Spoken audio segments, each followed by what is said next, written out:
Ya, ahí estamos. Dice que estamos grabando.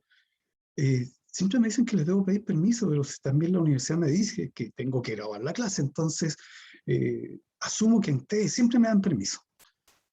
Y, y además, si el video es para ustedes, entonces queda en la red. Oye, entre paréntesis, en el grupo de WhatsApp subí los 4 links donde están los videos de las 4 clases que hemos realizado hasta el momento. ¿Ya? Y vamos a la quinta clase, hoy día miércoles 18 de agosto. Ya pasamos la mitad del mes, vamos de salida. Y estamos en la primera semana de nuestro primer proyecto del taller bidimensional. Yo en su momento les comenté que ya tenemos claro el segundo proyecto. Al menos yo lo tengo claro, que corresponde a la segunda unidad, que es el afiche o cartel. Y en función de eso, el día lunes tuvimos una reunión en conjunto con Pamela, Ricardo, de nuestra universidad, segundo año, pero lo tuvimos en conjunto con la Universidad Católica San Pablo, de la ciudad de La Paz, Bolivia, para poder trabajar en conjunto. ¿Ya? Así que segundo año va a trabajar con segundo año un proyecto más o menos entre octubre y noviembre, y nosotros también vamos a trabajar con la Universidad Católica, con un proyecto que sería nuestro segundo proyecto. En primera instancia va todo bien. Josefina Mata, la profesora encargada de todo lo que es cultura y de esta universidad, le encantó la idea, le encantó de que pudiéramos trabajar, así que va a ser muy entretenido poder trabajar en duplas con otro país. Vamos, en este caso particular, ustedes van a trabajar en conjunto con otro estudiante y el mismo tema enfrentado desde 2 ópticas distintas, y van a tener una confluencia para sacar un trabajo en conjunto y por separado. Viene entretenido. Pero lo más entretenido es eso, chicos. Van a trabajar con otros profesionales. Y es bueno saber qué es lo que hacen otras universidades. En este caso particular, ¿qué imagen ustedes tienen de Bolivia? Bueno, yo de Bolivia no sé mucho, solo sé que tienen ciertas cosas. Por ejemplo, no recuerdo si es la ciudad o la capital más alta del mundo. Sí. ¿Qué otra cosa? Claro, lo que todos conocemos de Bolivia de momento, que ha sido la salida al mar que han estado pidiendo. A ver, ¿qué otra Ya. cosa? Sí, mira, ahí hay cositas raras. Ya vamos a tocar ese tema. ¿Alguien más sabe algo de Bolivia? Partiendo que usted se robó el nombre de su telar más preciado. Sí. Eso hay que ponerlo como punto número 1 de cosas de Bolivia. Profesor Aguayo se roba el nombre. Sí. Mira, entre las cosas raras, primero, mi apellido tiene que ver con la prenda más famosa que usan los habitantes. Ellos abiertamente le dicen las cholitas o las cholas. Y es más, o sea, hay varios locales que dicen sándwiches de la chola. Y te venden ellos los sándwiches y sale la gente de la universidad, los estudiantes, sobre todo, a comerse esos panes. Hay un pan maravilloso que se llama cuñapé, riquísimo. Yo cuando lo vi, lo quedé mirando, y todos mis compañeros de trabajo, que también eran bolivianos, decían, no, tienes que probarlo, es riquísimo. Y lo probé, ¡oh! Fue pero amor a primera vista, me comí como 3, y eso estábamos trabajando. Lo otro que a mí me llamó mucho la atención fue que mi correo electrónico es mar salado. Y como bien decía Benjamín, dije, oh, vamos mal, o sea, voy a un país que lo único que sabemos es que siempre estamos en conflicto por un océano. Sí. Ya, y sabes que llegué allá y la gente es extremadamente cariñosa, son muy, muy buenas personas, a todo nivel. Y mira, y hubo una cosa, anecdóticamente, que a mí me llamó poderosamente la atención. Estando, después de haber trabajado todo el día, Terminamos como a las 8 de la noche así que nos fuimos a un restaurante, a una terraza común y silvestre. ¿Quiénes estaban ahí? Estaba una señora que era doctora en educación, al frente estaba el ingeniero Valdivia, que es la persona en aquel momento, era el encargado nacional de acreditación de universidades, y en el otro estaba un director de escuela que es arquitecto. Y estaba yo, los cuatro. Pero una comida tipo chorrillana, y trajeron cerveza. Y lo primero que hicieron, llenaron los vasos con cerveza, ¡pum! Y el primer gesto, los tres, ellos tomaron la cerveza un poco al piso para la Pachamama. Y de ahí brindaron. Para ¿Verdad? ellos, Porque ahora me acabo de acordar de ese otro detalle, que Bolivia tiene una gran cantidad de comunidad indígena junto con Perú. bueno, tienen 27 etnias. Por eso es un país pluricultural. A Y todos diferencia de nosotros. tienen, sí, y son respetados. Es más, te digo, en la Universidad de Cochabamba, que es gigante, la carrera de diseño tiene alrededor de 1.100 alumnos. Solamente la carrera de diseño. Y es una de las carreras que tiene menos alumnos. Dentro del campus de la universidad, solamente pueden vender cholas. Y tú vas donde ves, siempre están con sus canastitos y se pasean por los pasillos y tienen de todo para vender. Bebidas, jugos, panes, cosas autóctonas. Y no hay ningún kiosquito solamente de ellos. Ellos tienen el derecho a poder hacer su negocio adentro. Y obviamente si quieren estudiar también. Ahora, ¿cuál es la gracia? Nosotros vamos a estar con la Universidad Católica y ellos tienen unas cosas interesantes, porque desde el punto de vista del diseño, nosotros somos bien despreciativos como país y pensamos que solamente en otros lados, como Argentina, quizás Brasil, pero nos olvidamos que nuestros vecinos también tienen bastante de diseño. Y es tanto así que, mira, tenemos, dentro de la carrera, ellos tienen su propia imprenta. Y acá está el folleto, el brochure, con los trabajos que hacían en aquel tiempo. Y son trabajos de estudiantes, y son trabajos que también son realizados en función de los cursos y seminarios que ellos constantemente están haciendo. Es muy bueno el trabajo, tienen una imprenta digital y bueno, está en otro nivel. La persona que está a cargo lo fueron a buscar a la Universidad de Milán. Es un italiano que está a cargo de la imprenta. Por otro lado, la Universidad Católica de allá tiene un convenio con el periódico más importante de La Paz, que todos los días domingos saca un suplemento. Y el convenio es súper simple. Ellos, como es un suplemento, tienen bastante tiempo para ir pensando y te piden, en este caso, una fotografía, pero las partes gráficas se la piden a la escuela de diseño y si los chicos comienzan a trabajar y obviamente su diseño sale publicado. Entonces es una muy buena alianza estratégica que tienen, donde el trabajo de los alumnos es visualizado constantemente. Y acá hay un trabajo de el joven que está acá, es un diseñador boliviano que se fue a vivir a Buenos Aires y como siempre le gustó la costura, hizo todo un desarrollo de diseño, pero en la barriada, no en las altas esferas. Comenzó a diseñar para la gente común. Bueno, hay mucha gente común, así que Y, tiene un alto mercado. sí, es que eso es interesante. Ya estaba recién hojeando esto y en este mismo suplemento tenemos en la cartelera de cine la película chilena. ¿Verdad? Una fantástica. ¿Ya? Es interesante, es livianito este suplemento,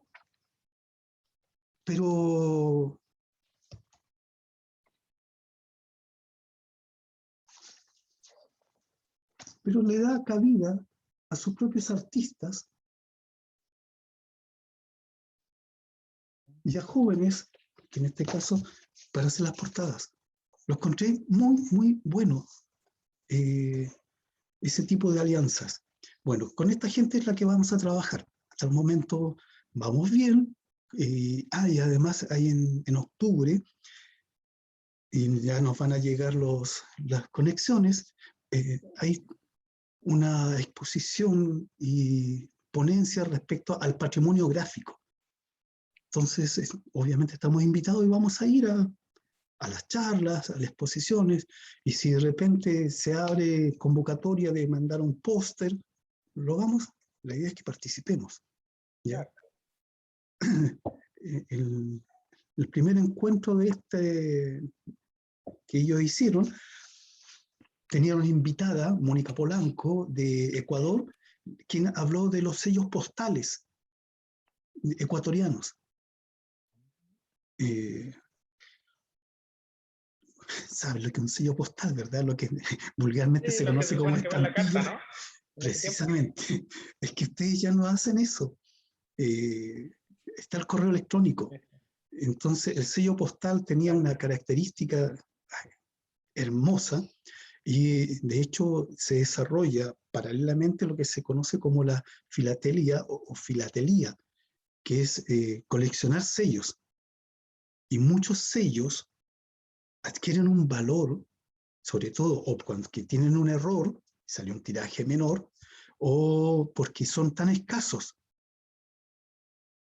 Nosotros tenemos a nivel chileno, tenemos una colección maravillosa, que es la colección Claudio Gay.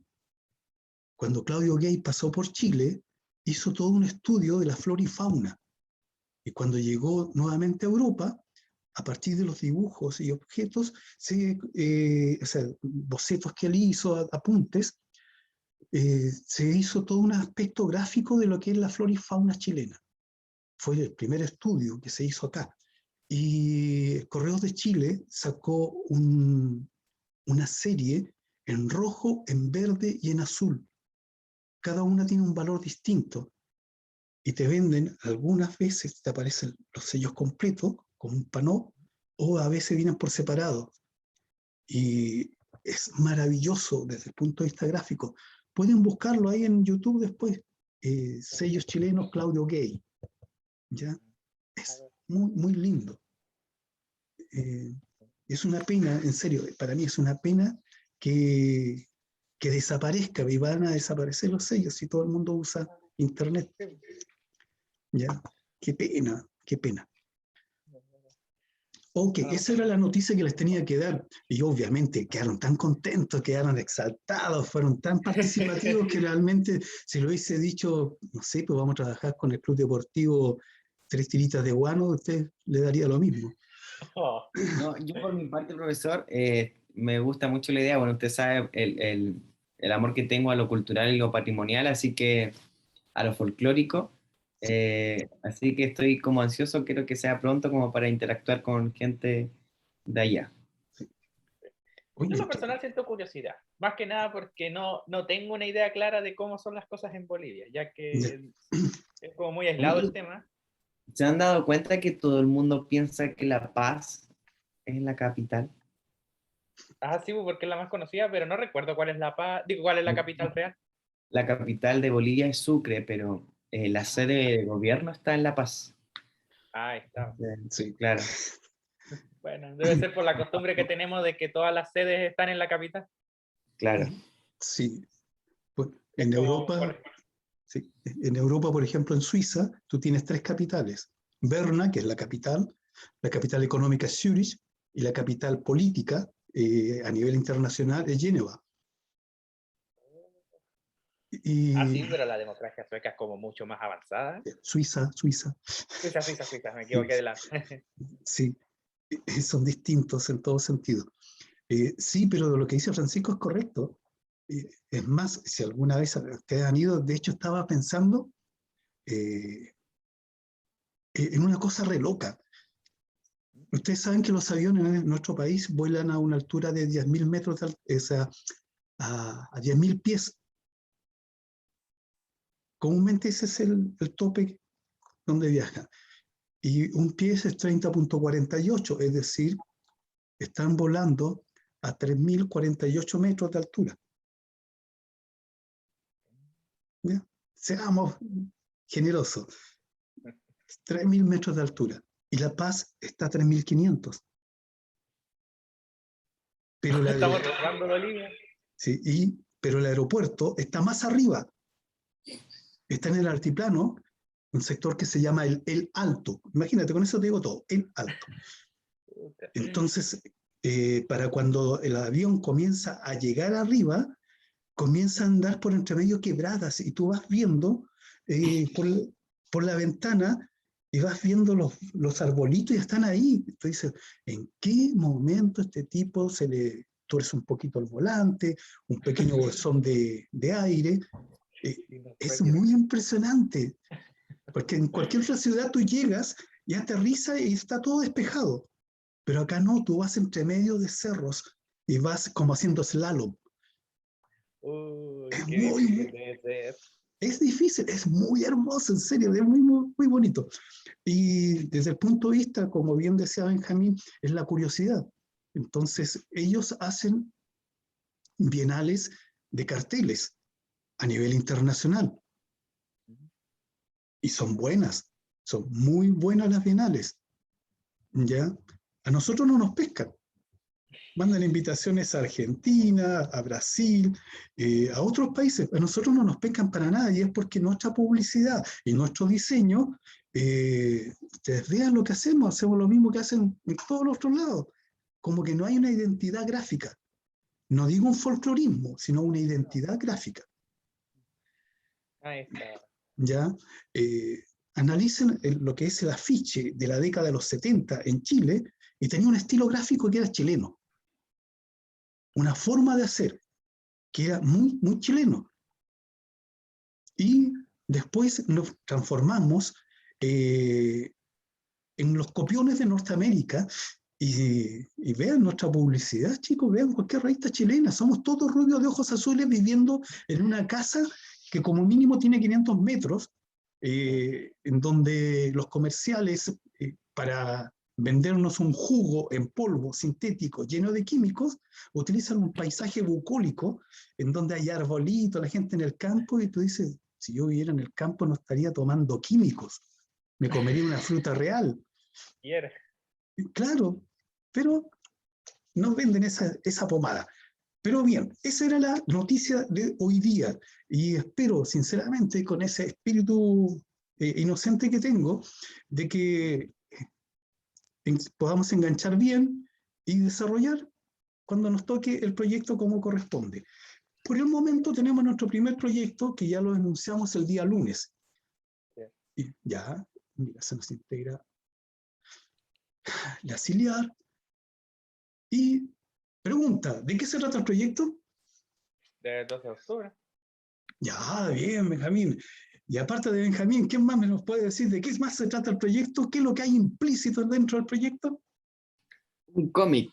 Un cómic, muy bien. Falta la pura Francisca que también opine y tengo los tres que siempre opinan. ¿Ya? Oh. Pues sí, es verdad. ¿Qué opino? ¿Ya? No, pero de hecho yo le quería decir, pero justo como fui interrumpida, de que igual me parece interesante el tema de lo que planteó antes del segundo proyecto, y que claro, trabajar con otras personas, ya sea, o sea, como con diferencias culturales, siempre es algo bueno para ver la postura de otros lados, de otras universidades, de diferentes personas, así que eso. Y esa es mi acotación. Sí. De hecho, siempre es bueno trabajar con otra persona, aun cuando sea un proyecto regional, nacional, siempre es bueno preguntarle la opinión a alguien. ¿Ya? Porque cuando uno se mete demasiado en un proyecto, ya forma parte del problema. Entonces, necesita refrescar. Y cuando viene una persona con otra óptica, con otra mirada, se puede comenzar a hacer las preguntas que tú no te has hecho. De hecho, vamos a trabajar con un tema, todavía no se los voy a decir, pero para nosotros va a ser normal, pero para ellos no. Y lo mismo va a pasar por el otro lado. Claro. Y nosotros ya hemos hablado de que nosotros viviendo en el mismo país, teniendo la misma lengua, una palabra significa muchas cosas. Ya, no sé, pues hacemos el Festival del Pupo, acá lo tendrían súper claro, de la quinta región para abajo te estarían mirando las caras que lo que es pupo. Y habría que explicarles. ¿Ya? Entonces, es lo que nos va a permitir crecer. Y además afianzar, hacer lazos con otros diseñadores que te vayan contando. El otro día bien hablábamos con Francisco de que en este taller que hicimos el día viernes, en este en vivo, Melissa Barajas, sí, mira, Jorge también está aportando de que es bueno tener otro punto de vista en un problema.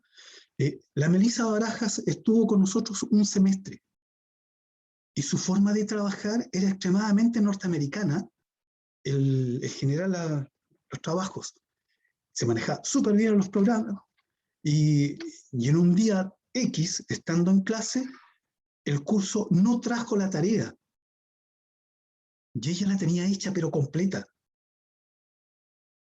Y le salió pero del alma, dijo, pinches flojos, si esta cosa era hacerla, y se ganó el odio todo el curso. Y claro, todo el mundo acá como quedaba lento, ella venía súper rápida y trabajaba full. Entonces muchas veces estábamos hablando y habían palabras que teníamos distintas connotaciones. Entonces yo le estaba explicando y le decía, ya, le miraba la cara y sabía que algo no calzaba. Entonces buscábamos la palabra, qué significaba, y ahí entrábamos a la conversación. Y siempre es bueno, en serio, siempre es bueno. Y este es el momento preciso, chicos, ya estamos en primer año. Vamos a terminar el primer año. Y ustedes ya comenzaron a conocerse, saben quién está al lado, quién tiene, qué aficiones tiene, cuáles son sus puntos fuertes. Entonces, si vamos a trabajar 4 o 5 años en esta carrera, ya saben con quién hacerlo. Así de simple, comiencen a hacer equipos de trabajo ahora. Posiblemente no es que sea acá, puede ser en la otra sección y se van entre ustedes comunicando. Yo creo, profesor, que es muy difícil ahora con las clases online, como generar una relación nueva así de la clase, por ejemplo. Difícil, pero no imposible.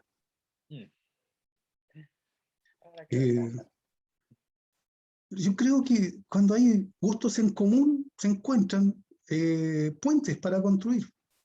Claro, por ejemplo, yo con la Jacqueline siempre nos estamos dando ideas entre nosotras. Como que una vez ella me preguntó algo y desde ahí como que siempre, no sé, pues yo le muestro mi trabajo, mira, ¿qué pensáis de esto? Ella me muestra el suyo. Entonces, igual, si te llevas bien con alguien, yo encuentro que se puede, no debería haber problema. Sí. Yo le hablé a la Francisca porque vi que tenía un póster de Sakura Card Captor. No me cuenta. Bueno, esa es una de las grandes cosas que cuando uno conecta la pantalla, muestra qué es lo que hace, cuáles son sus aficiones, cuáles son sus gustos. Hace mucho, pero mucho tiempo, me tocó, un tipo me escribió y me dice que tenía un proyecto y necesitaba conversar conmigo. Y fui a la casa y para mí fue extremadamente extraño. Primero, yo tendría como unos 35 años y él tenía 22 y él estaba armando un proyecto. Lo segundo, que fue muy extraño, él medía 2,6 metros. Y hablar con una persona mirándolo hacia arriba es desagradable, te duele el cuello. Entonces optamos por sentarnos, pusimos a conversar, el proyecto era muy interesante y estábamos frente a lo que era el estudio del viejo, de su papá. comienzo a mirar, al igual que Jacqueline Amanda, y hubo algo que me llamó la atención. Entonces le digo, ¿es una réplica o es real lo que tu viejo tiene ahí en la vitrina? Entonces me dijo, ¿la ubicas? Sí, la ubico, por eso te estoy preguntando. Me dice, es real. Pagó un dineral por ella, pero ahí está. Así que pasamos al estudio y me dijo, tómala. Así chiquititos. Una daga SS. Una daga SS. Cuando los SS se graduaban, se les entregaba esta daga, este cuchillo. Una hoja cromada, empuñadura negra, con el signo de las SS, y en la hoja grabada, mi honor es mi lealtad. Sí, aquí la encontré. Y le digo, y esto, hijo, salió a remate, y mi viejo es uniformado, y la compró. Es una pieza de colección, ya no existe. Está muy buena. Está muy bonita la daga. Es hermosa, Sí. pero es un trozo de historia, es una historia que para muchos es extremadamente negativa, y forma parte de nuestra historia. Yo, como había leído, y además tenía imágenes, de repente, por eso me llamó la atención. Y nosotros, como diseñadores, tenemos la particularidad de ser muy observadores, de ver más allá de la persona, de ver los detalles y de sacar ideas, inferir ideas. Y eso es lo que espero que terminando el semestre ustedes puedan hacer. Bien, pues entonces tenemos que nuestro primer proyecto es el 12 de octubre como fecha y lo vamos a desarrollar a través de un cómic. Estuve calculando papeles de cómo podemos imprimir esto, no transformándose en algo oneroso. Entonces, llegué a determinadas conclusiones. Podemos trabajar, que es muy chiquito el formato, a un medio carta, y el otro formato, que es un poquito más grueso, que es medio oficio. Medio carta o medio oficio. Sí, y medio oficio me da, obviamente, mucho más para poder trabajar, es decir, estamos hablando de 21,5 de alto por 16,5 de ancho, porque la hoja oficio mide 33 de largo. Entonces, si yo la doblo, la mitad es de 16,5. Por si ustedes quieren trabajar. Entonces dije, es un buen formato, pueden trabajarlo en grande, después reducen, o lo trabajan al mismo tamaño. Eso depende de ustedes. Entonces, como buen proyecto que comenzamos el día lunes, la primera etapa es la recopilación de antecedentes. Y acá viene la pregunta inocente. ¿Cuántos de ustedes ya comenzaron a investigar qué es lo que era el 12 de octubre? ¿Qué pasó? O comenzaron a investigar qué es lo que es un cómic, o cómo se hace un cómic. Bueno, ya la idea la tenemos clara del cómic, pero el 12 de octubre yo tengo un problema que no sé si buscar la información y equivocarme de irme en un extremo, porque usted sabe que cuando uno busca ese tipo de información, uno corre el riesgo de irse desde el lado indigenista o desde el lado hispanista, sin verificar los detalles del todo. Que para eso mira, no hay nada que sea objetivo. De hecho, todo está velado desde el punto de vista del observador. Cualquier libro de historia, dependiendo del observador, es como va a contar la historia. Siempre va a estar sesgada. Cuando te dicen, ¡oh, que esos fueron los malos! ¿Quién escribió la historia? Los que ganaron. Claro. Si los alemanes hubiesen ganado la Segunda Guerra Mundial, los malos serían los norteamericanos.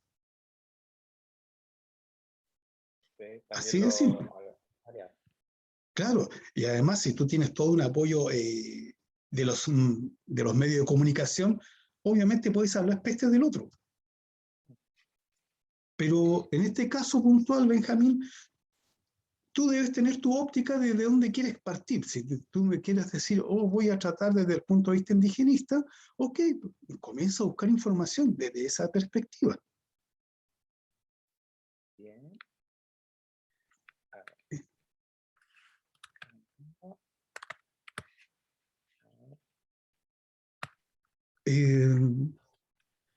Y de todo el grupo que tenemos acá, ¿alguien buscó información?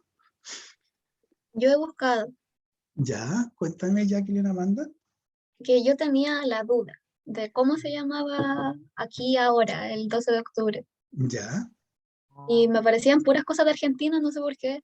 Ah, parecía sí, es que información a diferencia de... Yo creo que tengo un detalle de eso, porque igual veo un poco algunas cosas, y es que a diferencia de muchos otros países de la región, Argentina está como mucho más hermanada con España en eso, como que no tienen tanto drama del 12 de octubre. Por eso como que es más relacionado con ellos en ese ámbito.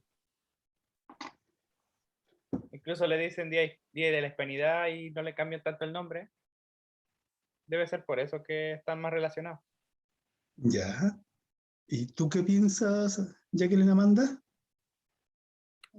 Yo de lo que me acuerdo, sí le habían cambiado el nombre también por lo mismo que nosotros, pero, por ejemplo, acá yo lo busqué y me apareció eso de el feriado de los pueblos indígenas.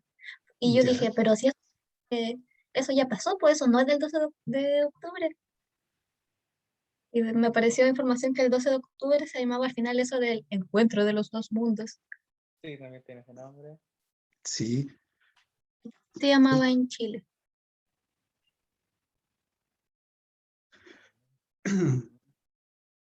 Les voy a leer algo que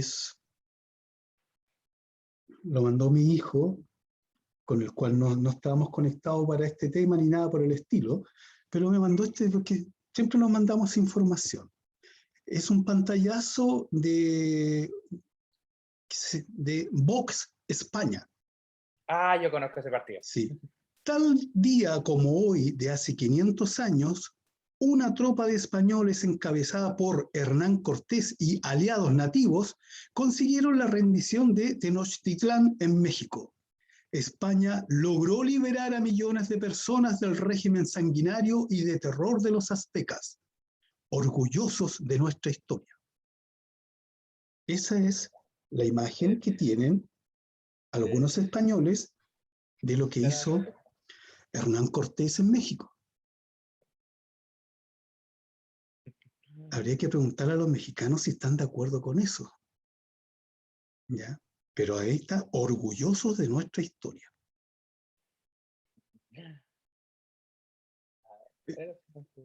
Obviamente. Yo creo que esa es la diferencia, porque yo creo que desde el punto de vista español, ellos ven a su imperio, lo que fue, como una representación de lo que Roma fue en sus dominios, un imperio generador, como le dicen.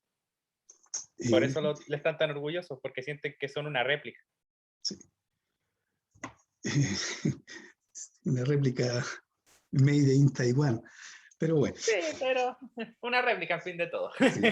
Pero se das cuenta, o sea, ya tenemos otra forma de ver, o sea, ellos deben estar contentos, orgullosos, como tú lo dices, Benjamín, pero bueno, yo no concuerdo con eso, pero Claro. es la óptica, y acá vemos como curso 22 formas distintas de enfocar esto. ¿Ya? Recién Vania dijo que también había estado investigando. Vania, ¿qué nos puedes decir en torno a esto? Ah. ya bueno, ya dijo.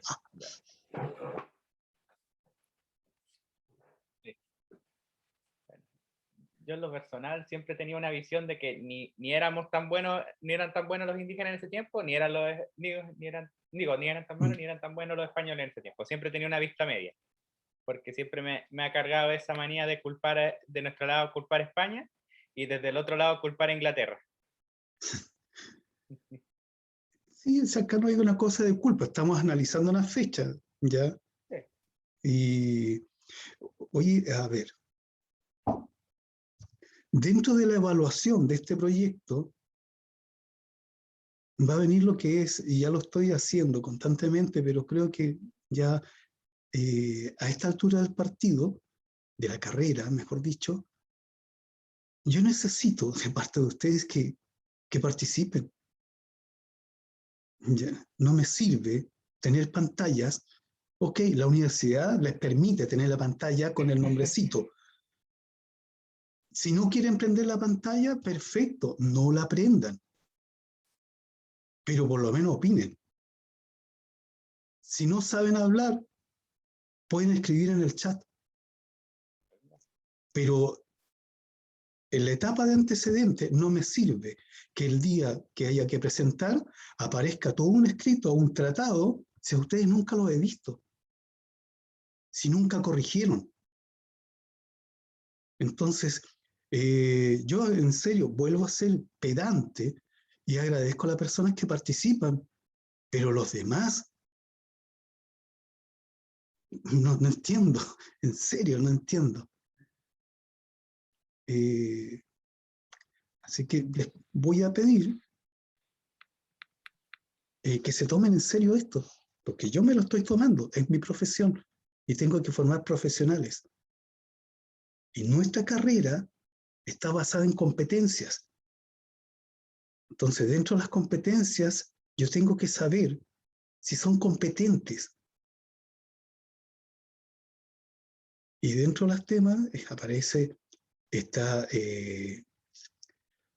si son capaces de comunicarse. Súper simple.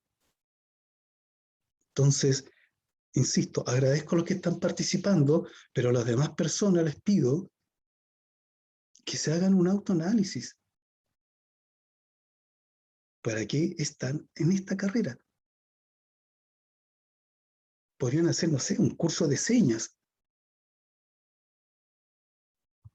No sé, o lectura en braille, así no tienen que ver. Y pueden dedicarse a eso. Pero, insisto, y recontra insisto, deben participar.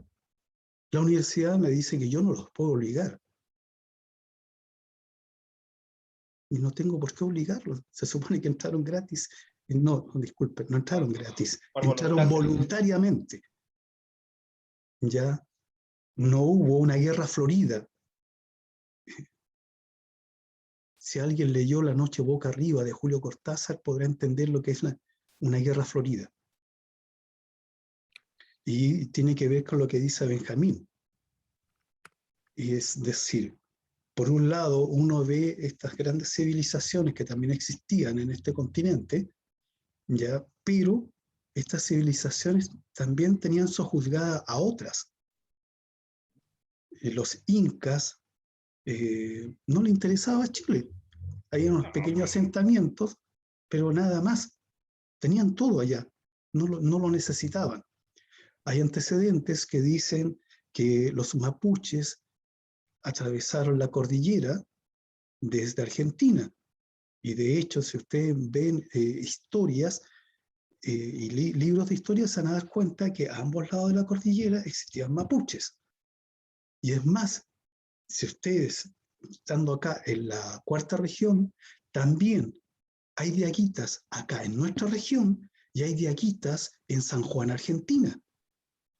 Y ustedes colocan gráfica diaguita y van a ver que hay mucho trabajo más desde Argentina que desde Chile. Entonces, el hecho que haya esta cordillera, que no son cerritos, es una cordillera, evitó que hubiera tanta tránsito, pero hubo intercambio cultural.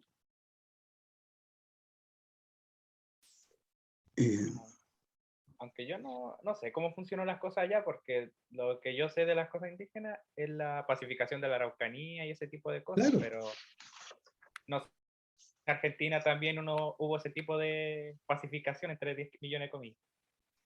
Sí, ese nombre lo encuentro, es un eufemismo.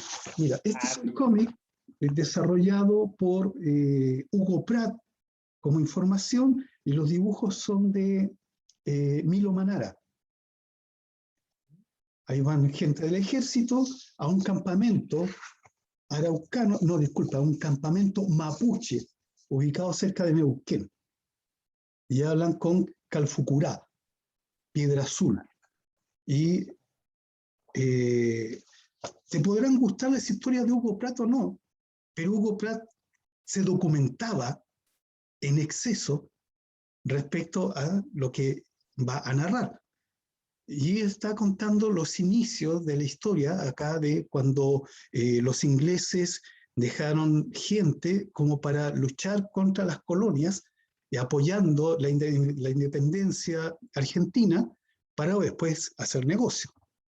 Entonces es entretenido y ahí podemos ver que nosotros también tuvimos, ¿cuánto se llama? Mapuches, todavía los tenemos, y aún, y hay bastantes etnias que han desaparecido, llevados como circos humanos a Europa, a través de enfermedades, que es lo que hacían los ingleses cuando llegaban acá y veían a las aborígenes, después de aprovecharse de ellas, las cubrían, les colocaban ropa de ellos, en ropas primero con bichos, y la gente moría de resfríos comunes. No existía el resfrío acá. Sarampión, viruela, exterminaron, pero pueblos enteros, sin contar las enfermedades de transmisión sexual que trajeron. Entonces, sí, casi todas, también hay enfermedades que son propias de acá, pero las grandes enfermedades vienen de allá. Fue una importación no tradicional que nos llegó. Entonces, la primera etapa, como bien lo dijo en su primera clase Benjamín, el primer proceso de diseño es la recopilación de antecedentes. No sé si les pasa a ustedes, pero yo considero que ustedes ya son mayores de edad y se les dijo en el primer semestre, entonces uno no puede estar todas las clases diciéndole cuáles son los pasos para desarrollar un diseño. Más todavía cuando hemos estado viendo los métodos de diseño y todos los métodos dicen lo mismo. Primer paso, antecedentes. Recopilación de antecedentes, fuentes fidedignas de antecedentes.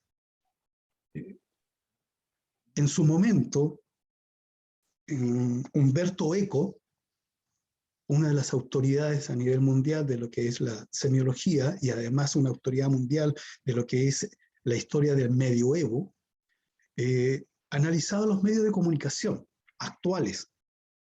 Y él decía que antiguamente el periodista salía e investigaba, hacía todo un proceso de investigación. Pero ahora la cosa es muy rápida y muchos de los medios de comunicación recurren a las redes sociales. Entonces, o hacen un fake news o lisa y llanamente son engañados, suben cualquier cosa. Entonces él decía, cualquier medio de comunicación serio debe tener un departamento en donde comiencen a seguir a blogueros, youtubers o lo que sea que publique y comiencen a hacer, no sé, pues si yo sigo, por ejemplo, un blog que tiene que ver con historia económica y comienzo a analizarlo como periodista y después digo, mira, de la escala del 1 al 100, el tipo es 90% creíble, obviamente lo tengo dentro de mis antecedentes. Si más adelante publica una noticia que dice que va a haber una devaluación, oye, tengo 90% de credibilidad, o sea, le puedo creer. Pero si encuentro que las personas que estoy siguiendo tienen un 5% de credibilidad y ya sale con que van a devaluar el peso, no le creo. Entonces no publico. Si yo como medio de comunicación soy serio, debo tener tipificado mis fuentes online. Y eso lo planteó Umberto Eco, te digo, tranquilamente, hace más de 5 años. Ya sabía lo que se venía. Sí, es que el tipo era un visionario. pero anda a cualquier medio de comunicación. ¿Ya? Cosa de buscar en internet, ¿no? Y yo tengo por ahí una foto de un tipo que es experto en Chespirito. ¿Te das cuenta? Así de profundo, experto en Chespirito. Y hay una duendóloga, experta en duendes. Y la entrevistan, entonces debe ser tan importante la duendología. Ya, qué pena que haya estudiado diseño, podría haber estudiado eso. Y una vez se encuentra uno. Y no, yo creo que existen, si eso está claro. Ya, no tengo antecedentes fotográficos que lo pueda demostrar, pero voy a sacar. Hola, hola, profe. Brian, Yo estaba viendo o sacando información sobre un tema que nos pidió, pero quise darle un giro algo extraño, como en el tema de qué pasaría si, un what if, que sería, qué pasaría si es que ellos nunca hubiesen pisado América. De ahí encontré con varios historiadores en varias páginas que, aunque algunas páginas son difíciles de corroborar, hay algunos que son profesores de historia que plantean ideas de qué pasaría si es que Cristóbal Colón nunca hubiese pisado ahí. Y también, obviamente, plantean la idea de que ya habían muchas civilizaciones anteriores o antes de Cristóbal Colón que ya hacían contacto con esas civilizaciones. Y eso que me gustaría explorar en un cómic, que eso, que qué pasaría si eso nunca hubiese pasado, qué repercusiones tendría ahora. ya. Ok, ese es un buen punto de partida. El y si no hubiesen venido, Ujú. ya, y si se hubiesen equivocado, y si hubiesen llegado primero los vikingos, estaríamos todos destinados al Valhalla. Sí. Estaríamos todos O quemando, si es todos que tirándonos del barco. hubiesen tenido intenciones diferentes. Sí. Mm, Eso sería difícil. sí, Porque porque por el otro lado, pues, te das cuenta, estamos hablando que vinieron del este al oeste. Ujú. Pero si contamos la historia desde el oeste hacia el este, es decir, Isla de Pascua está poblado por polinésicos, gente que viajó hacia el este y ahí se asentaron. Y si en vez de haber llegado ahí, hubiesen seguido y ellos hubiesen poblado, ya los aspectos fisiológicos que tienen, sobre todo lo que son los australes, habitantes australes nuestros, tienen una carga polinésica en su configuración, en su morfología. Claro. Entonces, dime, ¿cómo llegaron ahí? Y además no son parecidos a los de la zona central, no son parecidos a los de Centroamérica. En su momento, el istmo de Barents estaba unido Asia con América por arriba. Entonces, había una migración. Hay una historia mexicana muy entretenida que dice que los tipos cruzaron desde Rusia y traían hasta la abuela y a la altura de México nadie se entera cómo, pero la abuela estaba embarazada. ¿Ya? Y el tipo comienza a contar de cómo nace México a partir de estas tribus que venían de allá y él hace un chiste de eso. Es lo que dice recién Brian, y si hubiese sido de otra forma, ya cuenta la historia cómica de cómo pudo haberse poblado y cómo llegaron los mexicanos y por qué eran tan flojos. Y le contó un mexicano, muy entretenido la forma de narrar.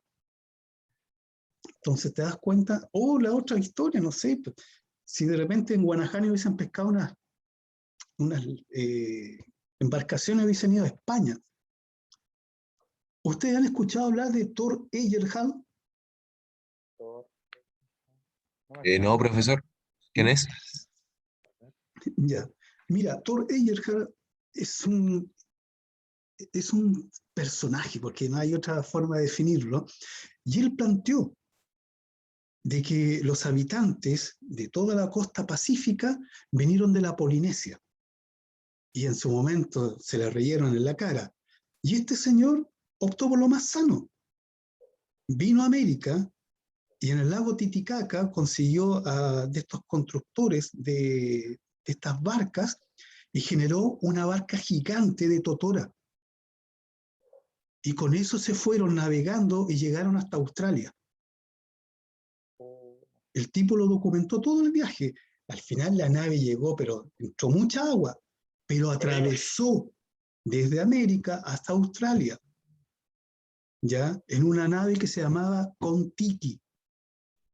Y el tipo dijo, si yo lo pude hacer, que no soy un gran marinero, ¿por qué antepasados que sí eran diestros marineros no pudieron hacerlo? Lo demostró. Y después nuevamente hizo otra balsa igual.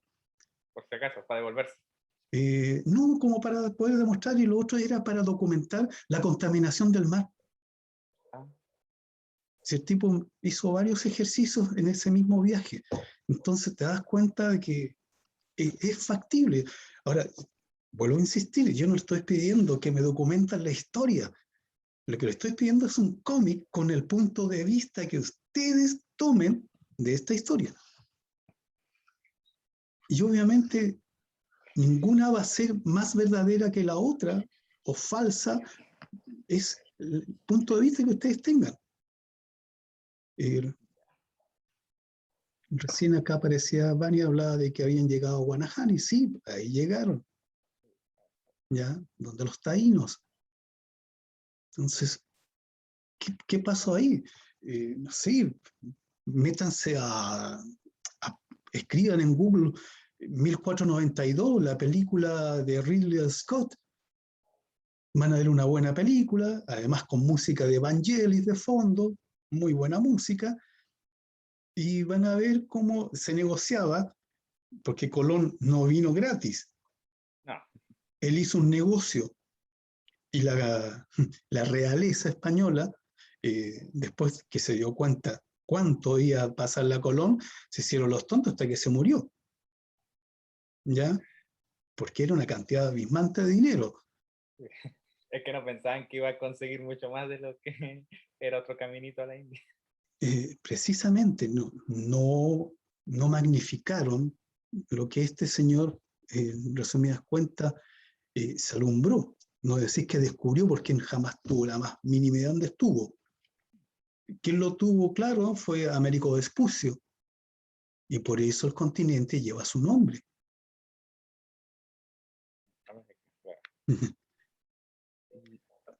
También tenía una cosa interesante que tengo que volver a buscarla donde la vi, que también me parece interesante, que es otra cosa que hablaban de cómo en ese tiempo, con todos los recursos que consiguieron en América, se pudieron financiar muchas guerras que tenían en ese momento.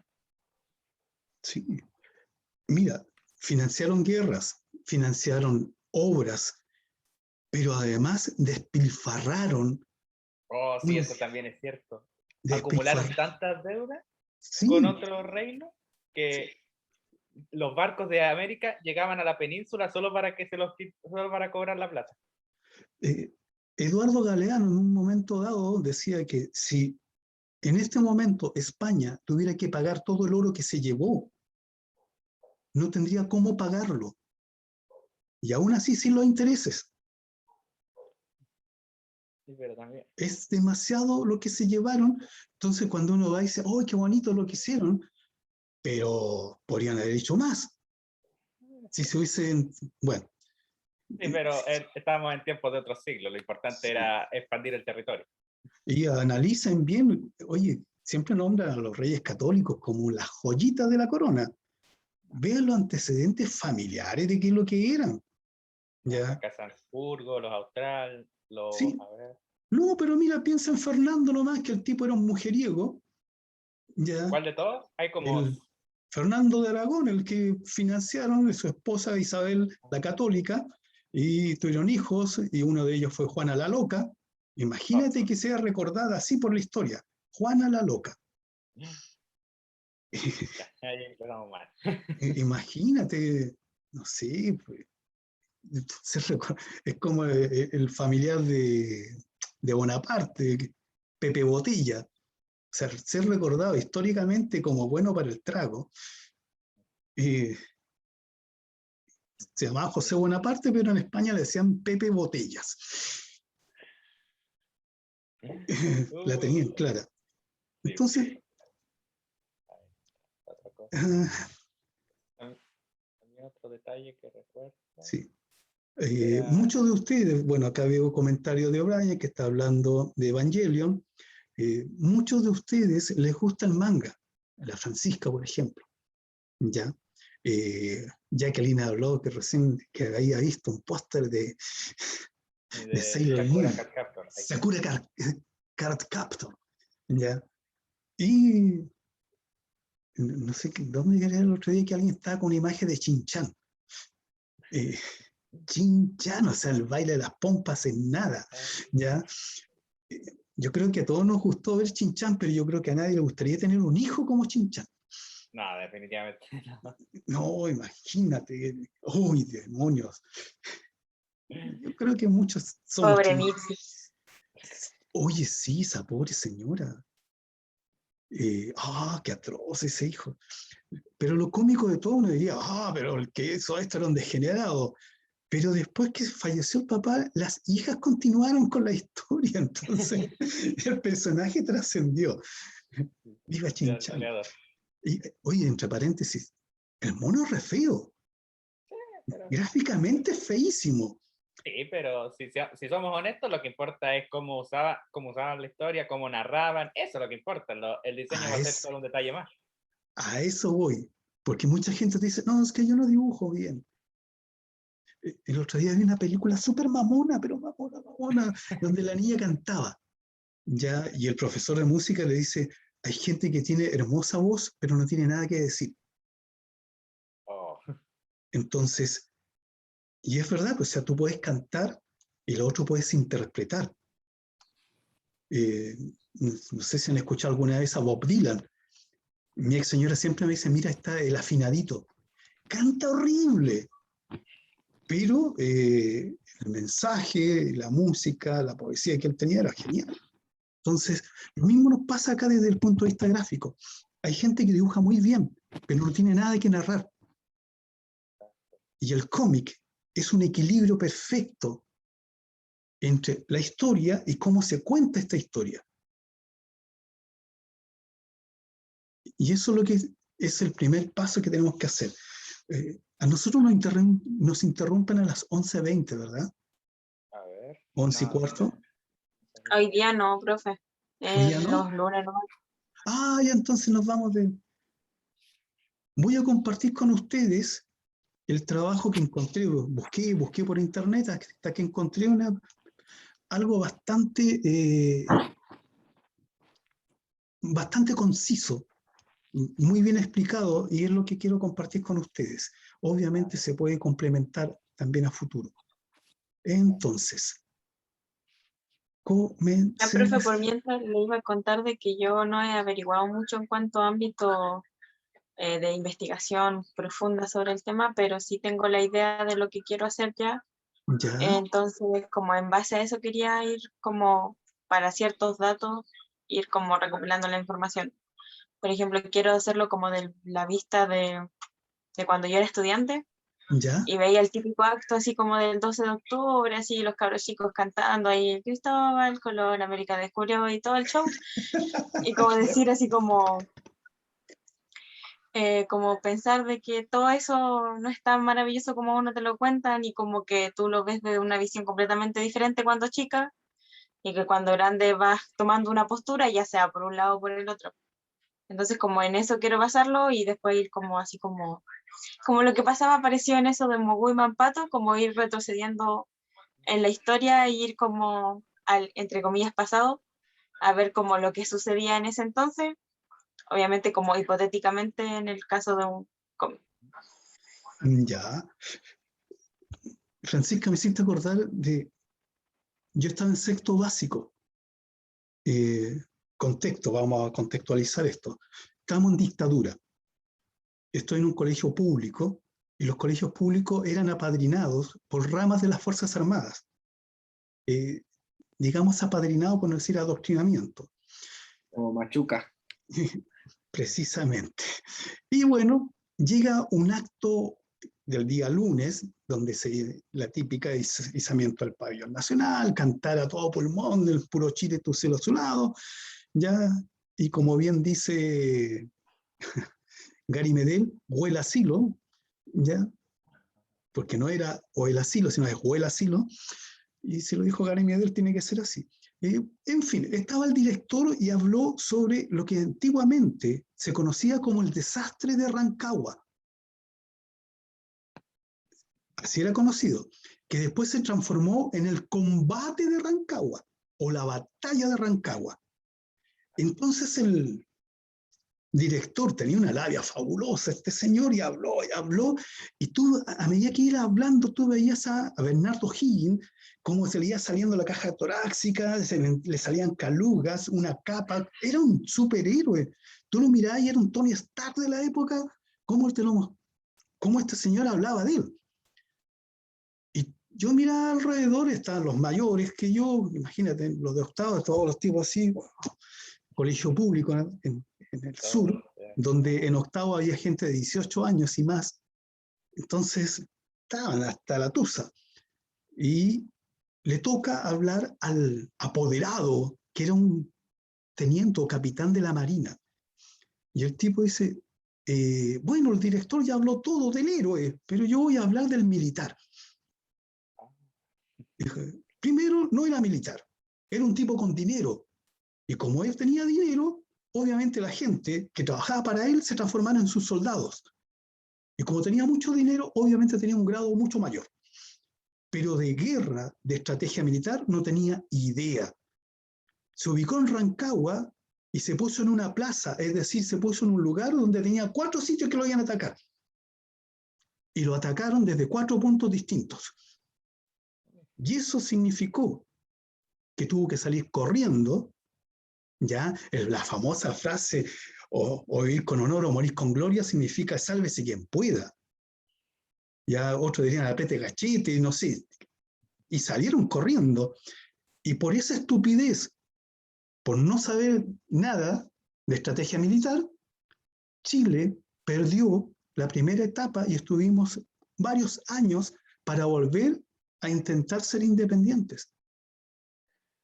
Si el tipo hubiese tenido un poco de conocimiento o le hubiese hecho caso a los que sí sabían, se hubiese ubicado en otro lugar.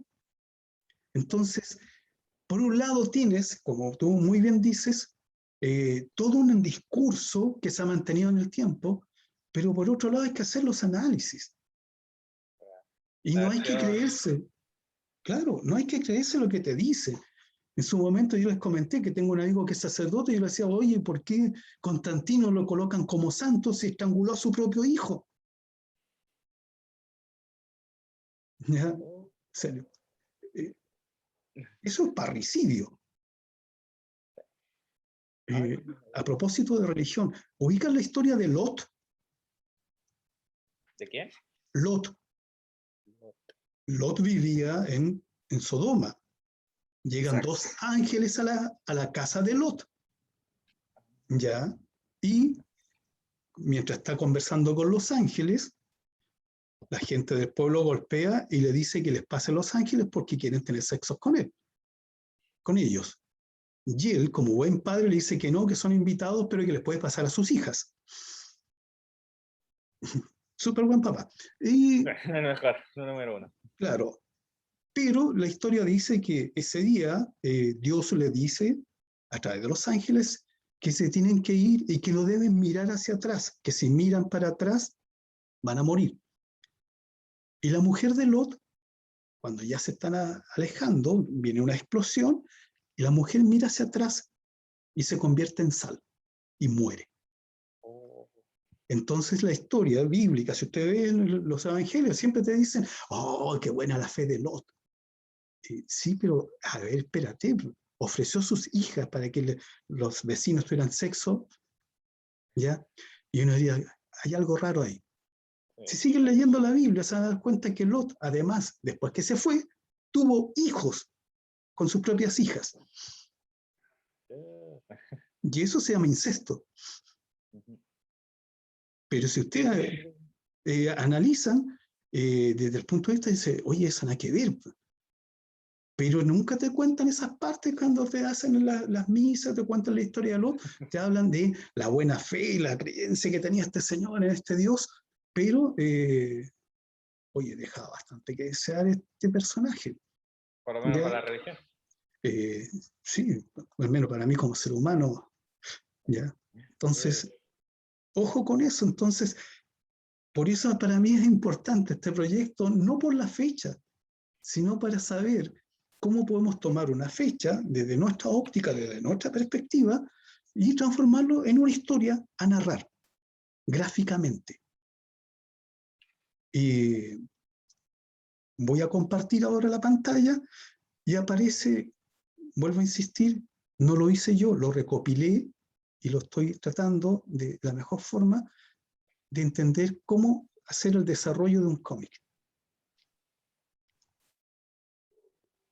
Vamos a comenzar. Dice, toma nota de los conceptos básicos. ¿Ya?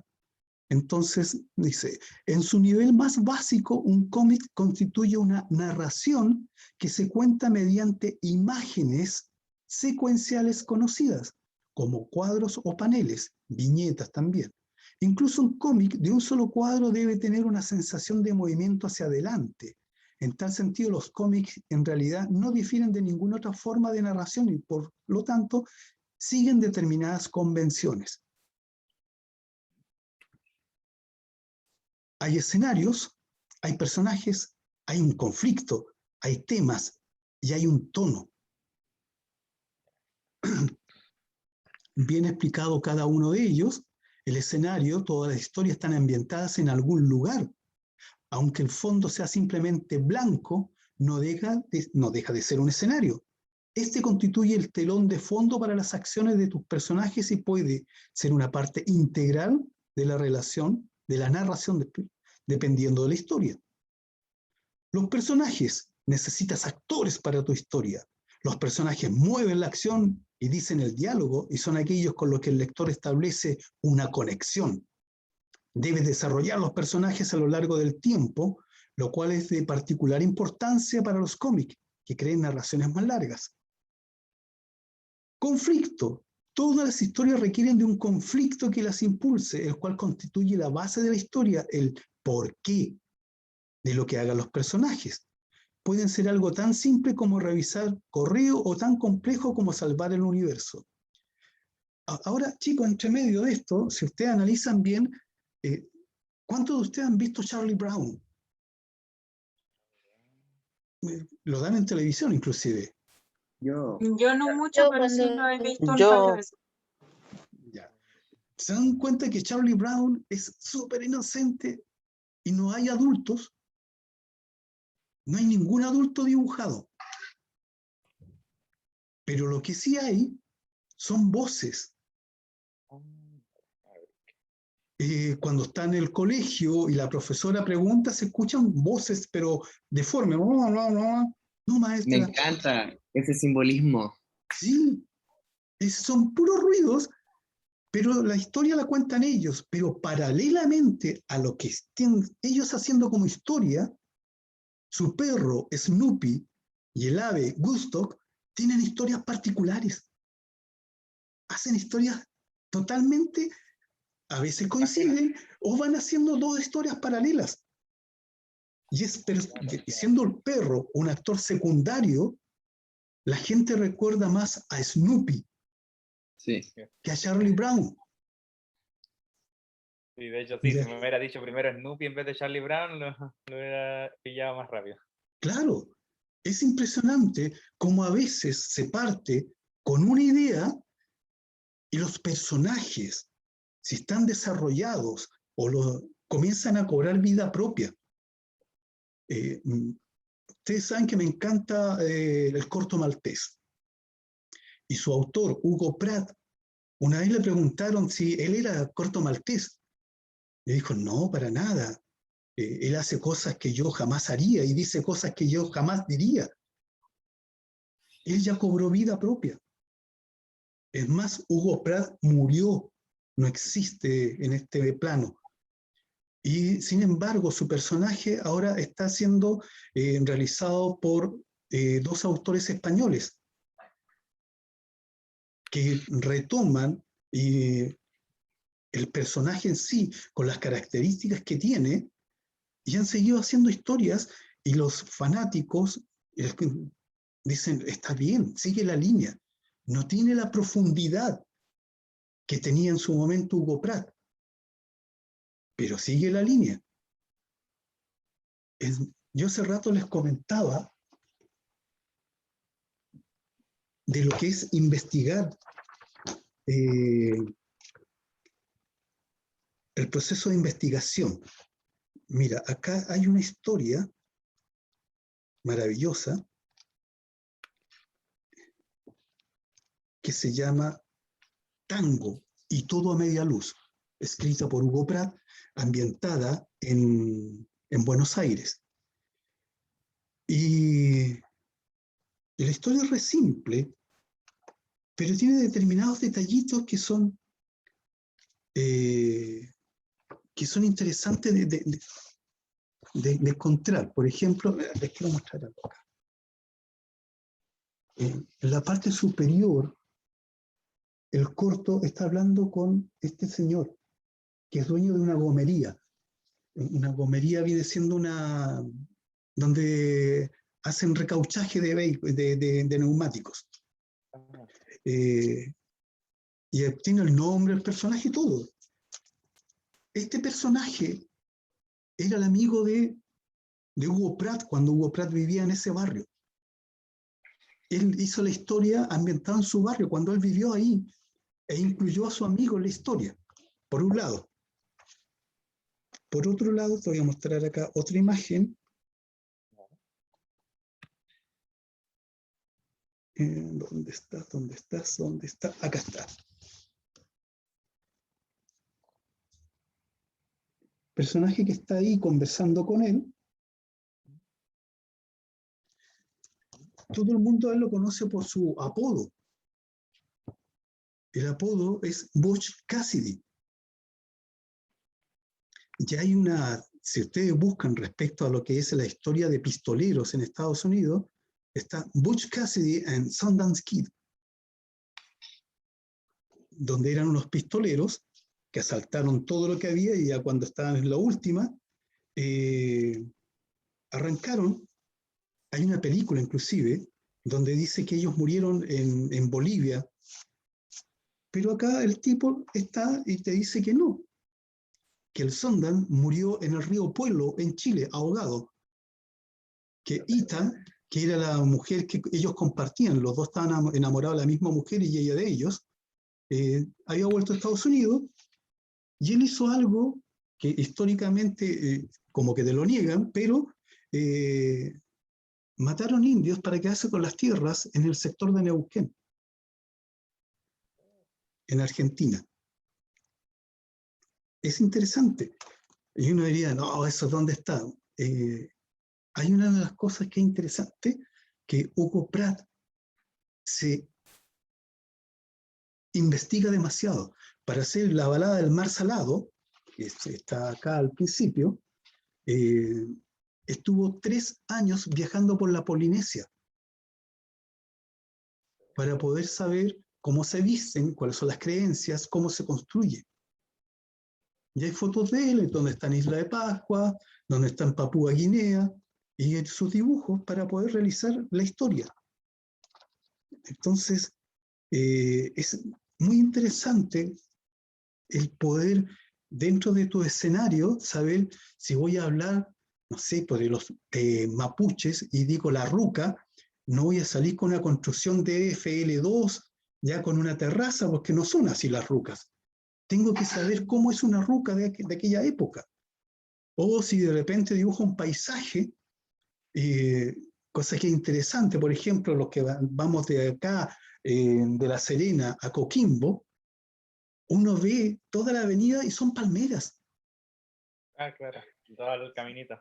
Claro, pero la palmera no es endémica de acá. La palma sí es endémica, que es distinta. Pero en Miami colocan palmeras, y como todos queremos ser como Miami, coloco palmeras. Dentro de lo que es el paisajismo en este país, pueden buscarlo, por ejemplo, en el centro de Viña, o en Providencia, en el campus Bongar, colocan plátano oriental.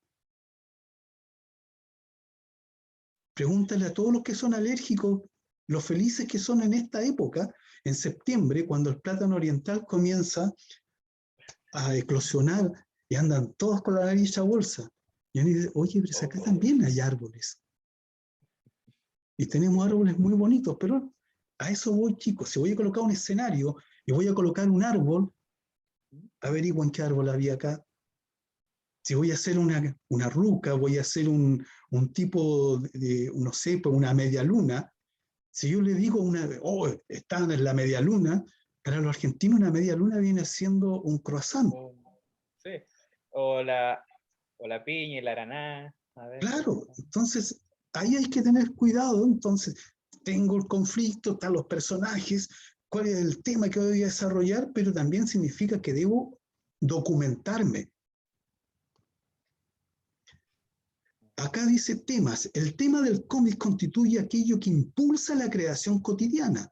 Asimismo, el tema determinará el público. En caso de que vayas a escribir un cómic cómico, ¿cuál es la naturaleza de los chistes? En caso de que vayas a escribir una historia de amor, ¿qué lecciones de amor se aprenden? Los argentinos tenían una editorial que se llamaba Columbia y tenían una sección, un cómic que se llamaba Intervalo, y eran puras novelas tiernas, de romance. También podemos encontrar a nivel de manga, que hay manga orientados a jóvenes, hay manga orientados a más adultos, orientados a niños, y obviamente si es extremadamente sexual, tenemos otra línea, pero están marcados. Yo no hago hentai para niños. no, sería demasiado. ¿Ya? Sería hasta con un par de esposas. Claro, te das cuenta entonces, ok, este es mi tema y selecciono cuál es mi mercado, a dónde quiero que me puedan entender. ¿Qué es lo que es el tono? Este constituye la vibra del cómic. Vas a escribir una comedia, la historia es más un drama, quizás estés considerando realizar caricaturas políticas. Hay un sinfín de posibilidades. Puedes mezclar la comedia con el drama, hacer que sea oscura o desenfadada, o escribir un romance o un thriller político fascinante. Entre paréntesis. Este es el trabajo de un profesor de la Universidad de Cochabamba. Este señor trabaja en un periódico en Cochabamba y hace caricaturas políticas. Entonces, lo bueno de cuando hacen caricaturas políticas y tú tienes un pésimo presidente o un pésimo gobierno, siempre te dan temas para hablar. De eso sí que tenemos acá. Claro. En su momento, le preguntaron a uno de los humoristas chilenos que echaba de menos la dictadura. Dijo, es que la dictadura te da tantos chistes como para hacer, que era lo único que echaba de menos. Vamos a buscar acá. Punto 2. Dice, escribe sobre lo que sepas. Si quieres que tus cómics tengan una sensación verdadera, una de las mejores formas de escribir es sobre lo que sepas. Asimismo, esto te será de ayuda para conservar tu propia voz en tu escritura, así como también evitar que copies demasiado de otros cómics. En este caso, no todo el mundo sabe lo que estamos haciendo, entonces estamos buscando antecedentes, y los antecedentes, ¿sabes qué pasó el 12 de octubre? Y a partir de mi visión de lo que yo creo, voy a generar una historia. Decídete en cuanto a un estilo. ¿Ya? Vas a crear un cómic, por lo que el estilo visual constituirá el primer aspecto de ella con el que se toparán los lectores. Debes elegir un estilo que encaje no solo con el tono de la historia, sino también con la imagen que tengas en mente. Comúnmente a las chicas que les gusta el manga, todo llega a manga. ¿Ya? A ver, Slam Dunk, hasta el día de hoy me hace reír. En serio, me Me encanta. encanta. Sí. Una vez no tenía plata, vendían la polera del Shokoku. Oh, me la hubiese comprado, en serio. Pero aparte que decía, yo quería la de Sakuragi. Me gusta Sakuragi. No, creo que no hay un personaje más icónico que Sakuragi. No me gusta Rukawa, ¿ya? Pero el mismo autor, Inoue, hizo Vagabond, que está hecho en blanco y negro, que es extremadamente violento. El estilo de gráfica es totalmente distinto uno del otro, y es el mismo dibujante. Ambas aficiones son fascinantes para él. Inoue practicaba básquetbol, por eso su tema era el básquetbol. Pero también le gusta la historia de su país. Entonces, dependiendo del mercado que él quería ir, fue el estilo de gráfica que él utilizó. Lo mismo pasa acá. Posiblemente lo podemos contar, la historia.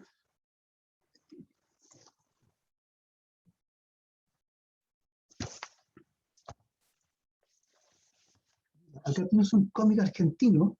Ellos son gángster. Pero es tiernito, porque la historia es tierna. Tienen un auto y el que está manejando es súper inocente. Entonces es hilarante el hecho de colocar a los gángsters como tontos. Y los personajes son livianitos. ¿Ya? Dice, Sí, profe, hablando de eso del tema del manga, justo nos hicieron hacer como un afiche en software para el diseño. ¿ya? Y yo voy a poner, se supone que tenemos que hacer como invitar a alguien. Y yo voy a poner, primero pensé como poner a alguien japonés, así como yo mis cositas otaku, pero después me acordé de un tipo que ganó el premio de la Shonen Jump, que es un chileno, ¿Ya? se llama Ah, ya, Saikon, me acuerdo. y la cosa es que él ponía así como de que se sintió como muy emocionado por el comentario que le hizo Inoue como por su manga, porque fue como el que le puso como mejor calificación, por así decirlo, y como que para él era como lo máximo. Entonces ahí estaba, me acordé de eso donde lo nombró. Sí. Oye, y entre paréntesis, Inoue tiene una cosa muy particular. Él no tiene contrato con ninguna editorial. Es independiente. Y como es independiente, él es el dueño de su trabajo. Entonces, cuando lo quieren publicar, él negocia. No se lleva una tajadita. Él negocia el precio, pero coloca también las condiciones en que tiene que ser desarrollado su trabajo. Entonces, es genial. A mí me encanta él. Tengo Vagabond, pero lo tengo en PDF. Y yo lo quiero en papel. Es que vale la pena. O sea, yo sé, chicos, que a muchos de ustedes les encanta leer en la tableta, pero para mí sentir el acto de dar vuelta a la hojita, de olerla, de detenerme en los detalles, es lo que me encanta. ¿Ya? Y aparte es tan bonito tener la colección a mano. Sí, ahí es la cosa. Sí. Lo único malo es que solo se consiguen muy rara vez, así. Mira, sí, hay que comenzar a ver quién lo tiene. Y el problema radica, Benjamín, es que en este caso comúnmente remamos todos por nuestra cuenta. Y de repente, si todos queríamos comprarlo, juntémoslo entre todos y pedimos un paquete y nos va a salir más barato. Claro. De hecho, No, aquí hay una página que trae lo que es manga, por lo menos, ¿Ya? que se llama Concha tu manga. ahí está, te iba a decir. De hecho, tiene tienda física. Sí, la tiene acá en el Caracol en Serena. Ya. Tienen Pero ellos como... no, Obviamente traen no traen tanta variedad así como de una porque tienen que ir invirtiendo, pero tienen harto tomos. Sí. El problema radica comúnmente que todos los que hacen este tipo de cosas no marginan poco, marginan demasiado. Entonces te asustan. Uno de mis... A ver, yo tendría 18 años y vi un disco que me encantó, o sea, que me voló la cabeza, y justo en Punta Arenas había una tienda que se llamaba American Home, y tenía los catálogos, y tú podías mandar a comprar las cosas. Y mandé a comprar, y era un vinilo, eran 4 vinilos en un álbum. Y yo lo cuidaba, pero como hueso santo, y era lo único que me interesaba. Y me separé, y como mi ex sabía que me gustaba, no me lo entregó. Y dije, ¡oh! Pero después lo encontré en DVD, y ahí lo tengo en DVD, pero era un vinilo, eran 4 vinilos. Pero a lo que voy, chicos, es que siempre hay un camino como para poder obtener este tipo de cosas preciadas. Oye, a propósito de ñoñerías, voy a acercar esto a la... A ver, Ay, Es el gato bus y es un pin. Me lo regaló mi hijo, me dijo, toma, yo sé que te gusta. Y así te digo. Sí, pues me encanta el gato bus. Ok, sigamos entonces con este desarrollo. Dice, decídete en cuanto a un estilo. Vas a crear un cómic, por lo que el estilo visual constituirá el primer aspecto de ella con el que se toparán los lectores. Debes elegir un estilo que encaje no solo con el tono de la historia, sino también con la imagen que tengas en mente. Experimenta con diversos estilos hasta dar con uno el que te sea natural dibujar y escribir. Existe una variedad de estilos populares con los que puedes practicar y luego adaptar a tus propias necesidades. Estos son apenas algunos ejemplos. El anime o manga. Los superhéroes americanos, que son esos personajes llenos de músculos, cinturitas sí, la confección más dura. Claro, y andan todos con el calzoncillo arriba del pantalón, que te dice, ¿cómo te vestiste así? Y no sé, son extraños. ¿Ya? Los sprites o el clip art, no me gusta mucho. El noir son esa historia negra de casi es manchón, son luces blancas entre medio. Podemos encontrar como el de Drive City, ¿no? Sí, como Sin City, como no, Milton Caniff, como Mandráfina, que son... A ver, un momento.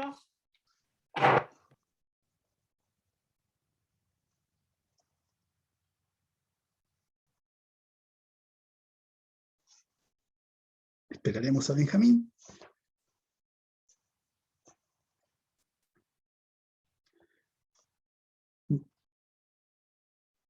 El noir comúnmente se le vincula con todo lo que es de detectives, ese ambiente sórdido del tipo que está en la oficina, que siempre tiene una botella de whisky y una pistola, y tiene que investigar respecto a algún asesinato por ahí.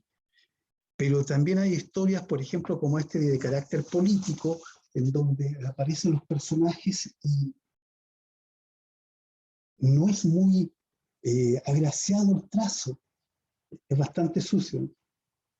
El que está con el casco atrás es il Duce, Benito Mussolini, creador del fascismo.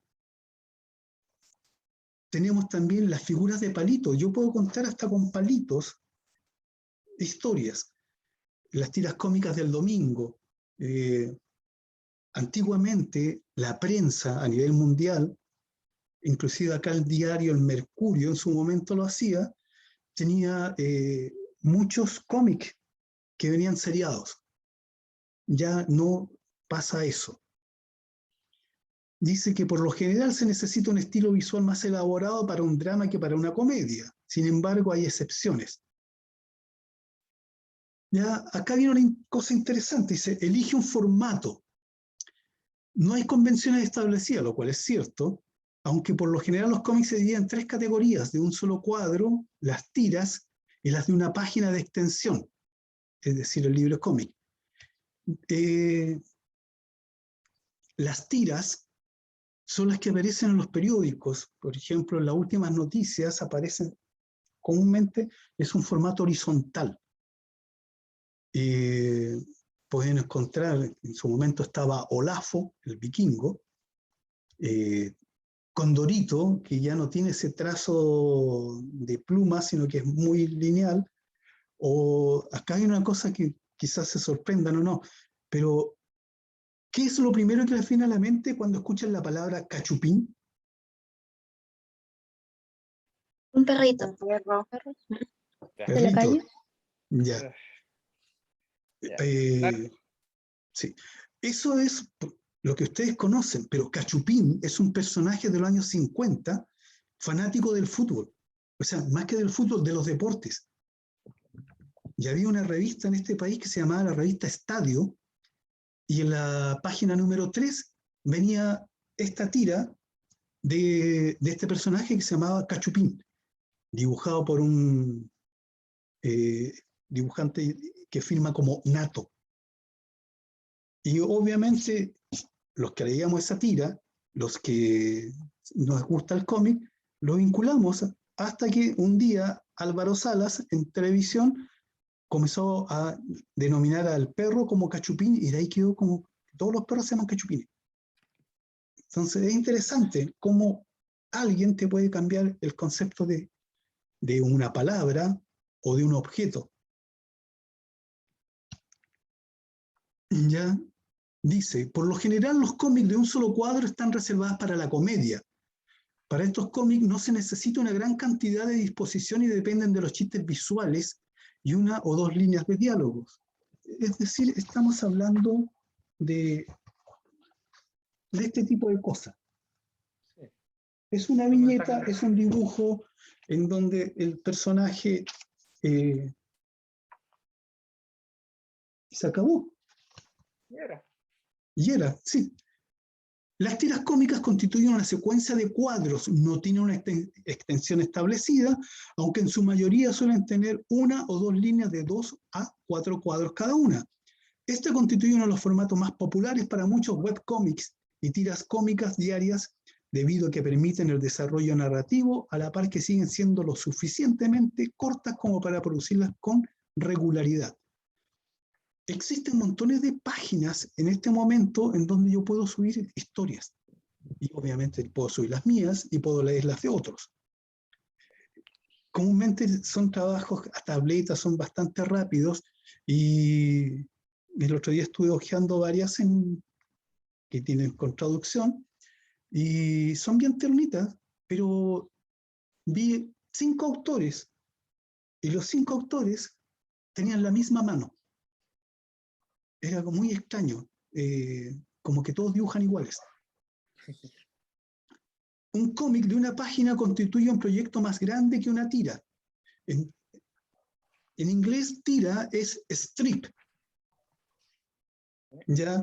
Y eso viene pensado comúnmente en los periódicos y resulta que desde el punto de vista de la historia del cómic, la strip yo los podía después juntar, lo que se conoce como el Sunday, es decir, el domingo. El domingo yo juntaba todo lo de la semana y puedo comenzar a ver la historia narrada. 30 segundos. Claro.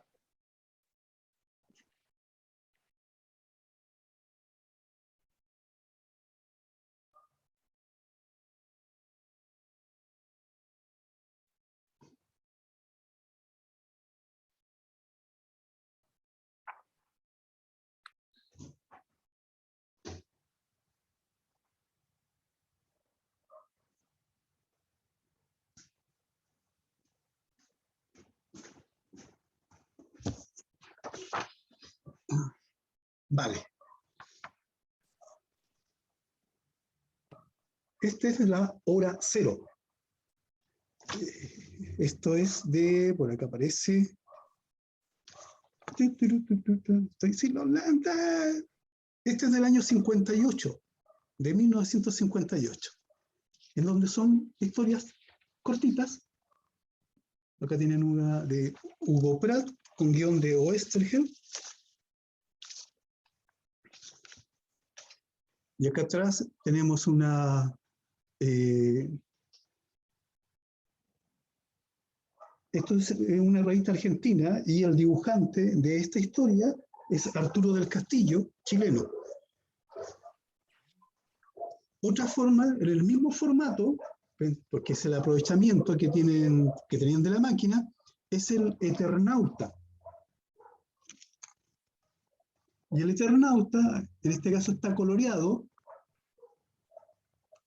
también es de Oesterheld, con dibujos de Solano López, y salía también seriado. Cada uno de estos, si se dan cuenta, acá abajo dice 51. Es decir, salía y uno tenía que esperar la semana para tener la otra, y después lo juntaban en cuadernillos. Y el cuadernillo, después es un libro. Entre paréntesis, esta obra, El Eternauta, está entre las obras clásicas del cómic a nivel mundial. Está seleccionado entre los 10 mejores. Es fascinante. ¿Qué es lo que es fascinante? Porque es una invasión extraterrestre a la Tierra, pero cosas raras, chicos, no ocurre en Estados Unidos, pasa en Argentina. La historia está contada en Argentina, en Buenos Aires. Finalmente. Sí. Lo más triste de todo es que el autor, Héctor Germán Oesterheld, en la dictadura argentina lo desaparecieron a él y a sus 4 hijas. Hasta el día de hoy no se encuentran los cadáveres. Sí se sabe quién lo mató, y el tipo ahora le dieron amnistía para que se vaya para la casa porque está enfermito. Esa manía que tiene. Ya, es impresionante. Este es el segundo Eternauta que tengo. Tenía el otro que era más grande, y alguien me lo pidió prestado. Y como bien saben ustedes, los libros y los discos son orgullosos. Cuando uno los Nunca presta, vuelve. se ofenden y no regresan. Y así he perdido montones de libros. Entonces ya estoy optando por si alguien quiere leerlo, puede venir a mi casa y lo lee acá. Es más, le doy hasta tecito, ¿ya? Pero de la casa no sale. Es interesante. Hay un autor español llamado Javier Coma, y Javier Coma tiene las mejores historias, la historia del cómic en sí, cómo nace, cómo se desarrolla el cómic, y los puntos de inflexión que tiene a través de la historia humana. Es muy, muy interesante. Fue uno de los que coordinó además la historia del cómic a nivel mundial. Entre paréntesis tengo adentro la historia del cómic a nivel mundial. Entonces, seguimos. Si ya tenemos claro entonces que tengo un tema, que tengo un estilo, que hay una historia y que debo crear los personajes, lo primero, crear el borrador. Escribo un guión. Es decir, ¿qué es lo que quiero contar? ¿Cómo lo quiero contar? Esta parte la vamos a hacer un poquito más rápida quizá. Cuando yo escribo, es lo que quiero contar. Y puedo ir colocando hasta los diálogos. Jodorowsky, él hace, no tiene idea de dibujar, entre paréntesis, pero él te coloca, dicen, hay 2 personas que hablan, una dice tal cosa, la otra dice tal otra. No sé si ustedes han visto, hay un documental sobre, ¿cómo se llama? Sobre Tarantino. ¿Vieron Kill Bill? Cuando todos le dicen Kill a la niña, la verdad que ella es Beatriz Kido, que es la novia, ella va en el avión y tiene una agenda y tiene lápices Sharpie y va tiqueando a los que va eliminando. Bueno, Tarantino, él escribe sus guiones en libretas con Sharpies de colores. Entonces, cada color representa a una persona que está diciendo una cosa. Entonces, uno debe aprender de los que saben. Si ustedes van a generar una historia y hay 2 o 3 personajes, busquen 3 lápices de colores para ir colocando, y no coloquen ahí el nombre de la persona. El color te va diciendo cómo se llama. Entre paréntesis, ¿qué significa Kill Bill? Matar a Bill, ¿o no? Ya, esa es una acepción. Cuando estén alguna vez en un restaurante en Estados Unidos, que ustedes quieran pagar la cuenta, te van a Ya sé. Perdón. Kill Bill podría traducirse a boleta de muerte o boleta de asesinato. Sí, pero también se le conoce como pagar la cuenta, Ah, sí. ¿ya? Entonces, en este caso, lo que está haciendo Beatriz Kido es que paguen la cuenta. Que obviamente hacen el juego de que el que orquestaba todo esto era Bill. Entonces, está el juego ahí, matar a Bill, pagar la cuenta. Era un juego de palabras. Son juegos de palabras, son entretenidos, ¿ya? Si quieren buenos juegos de palabras, tienen que leer Asterix y Obelix. Está lleno de juegos de palabras. Comúnmente cuando aparece Julio César y al lado aparece su hijo Bruto, y Bruto siempre dice, ay, uno de estos días. Siempre el personaje dice lo mismo. E históricamente, Bruto fue uno de los que asesinó a Julio César. Ya sabemos a qué se refiere con uno de estos días. ¿Ya? Ok, entonces, tenemos un guión. Dice, escribe el guión de la forma de una secuencia de cuadros. Debes tratar cada cuadro como una escena aparte para así ayudarte a manejar el flujo de la historia. Ten cuidado de que el diálogo no domine el cuadro. Ya, debido a que los cómics constituyen un medio visual, mucho de la acción y del significado implícito provendrá de la ilustración. Debes evitar que el texto abrume a las imágenes. Siempre está ese Sí, problema. sí, es que muchas veces el gesto, el dibujo, te ahorra. A ver, es como cuando yo veo... acá viene mi problema. Si hay una persona en televisión que no soporto es Pedro Carcuro, y lo colocan a narrar fútbol. Después que Pedro Carcuro analiza el cuerpo humano de todos los jugadores, pero qué lindas piernas tiene, mira esa caja torácica, todas esas estupideces, se ve que el tipo va a patear un penal y dice, coloca la pelota en el suelo. Oye, si lo estamos viendo, todos estamos viendo que puso la pelota, ¿para qué dices lo que la imagen ya lo dice? Entonces, Pedro Carcuro narra lo que está viendo, no complementa. En el caso de un cómic, la imagen y el texto se complementan. No es que el título diga, y él tomó un hacha y aparece un tipo tomando un hacha. Si yo ya veo que la tiene. Si ustedes analizan, por ejemplo, a cualquier comentarista deportivo argentino, hablan, pero profesionalmente, de lo que está pasando. Cambian el equipo y le dicen, este tipo jugó en Talleres de Mendoza, después se fue a acá al lado tiene tantos goles. Se sabe la cronología completa del hombre. Acá no. Hablan puras tonteras.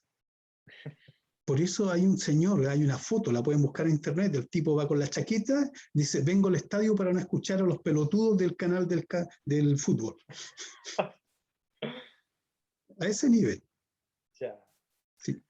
Pero los pelotudos serían los de Argentina, ¿no? ¿No se supone que son ellos los que narran bien? Sí, no, los pelotudos son, o sea, pelotudo en Argentina es un insulto, ya, pero acá no conozco a nadie que hable algo coherente cuando dan un partido de fútbol, menos los futbolistas. Oye, entre paréntesis, volvamos a esto. Una buena forma, bueno, después lo vamos a explicar, es poder en una hoja ya que vamos a trabajar mínimo 8, es decir, 8 páginas, es tomar esto y comenzar a hacer este esquema que está haciendo en el dibujo. Es decir, ¿cómo lo voy a leer? De derecha a izquierda, de izquierda a derecha, va a ser a doble página, páginas enfrentadas, voy a intervenir. Tengo que ir viendo cómo voy a enlazar.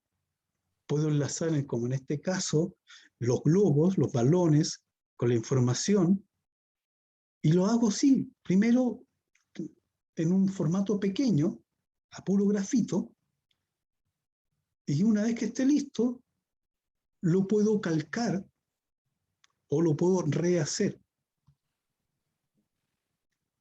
¿Qué esquema me conviene para poder hacer este esquema de viñetas? ¿Cuál va a ser mi forma de contar la historia?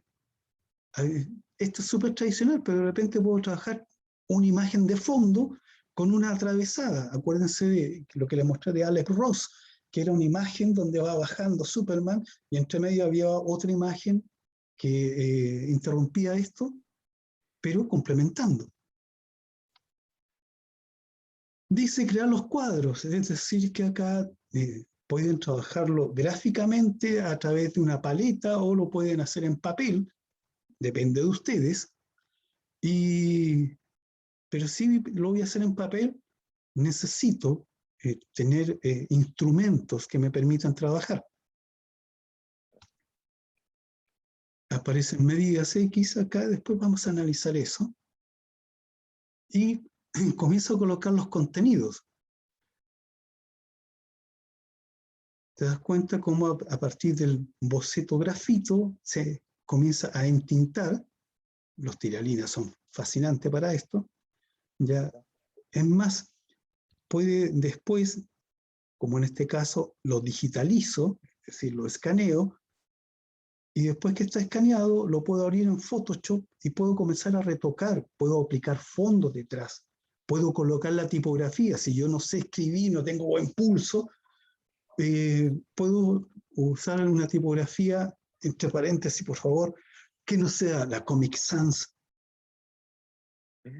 Ya, por ejemplo, está la New Wild, que es una muy buena tipografía, es muy legible y se puede ocupar en cómics súper bien, y se las voy a regalar, la voy a colocar ahí después para que la puedan utilizar.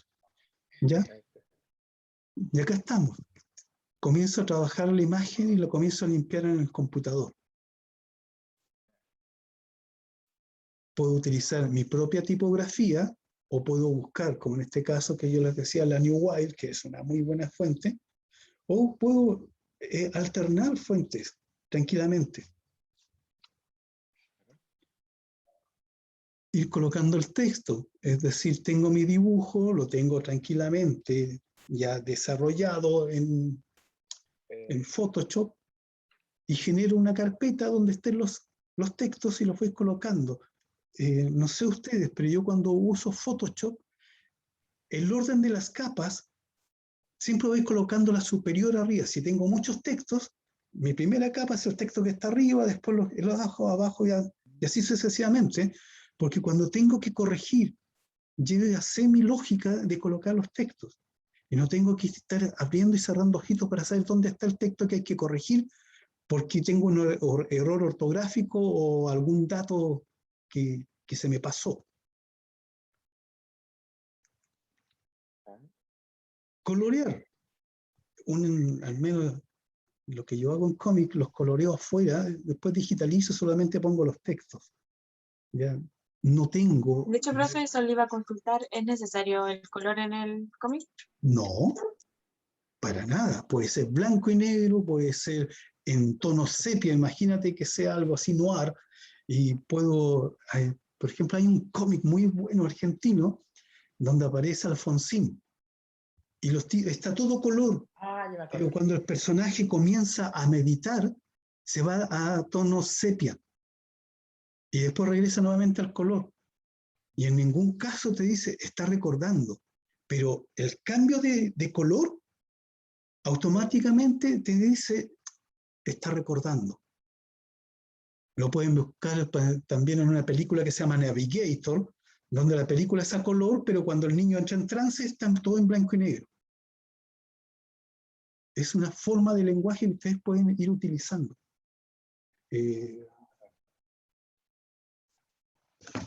Por ejemplo, a ver.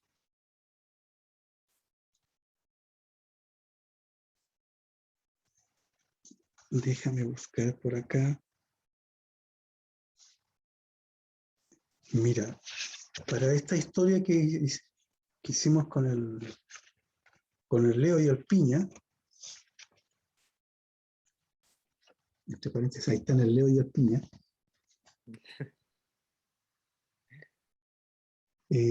Cuando estos dos personajes hablan, yo opté por trabajar con ese tipo de recuadros. Cuando es el computador el que habla, el recuadro está con esa forma.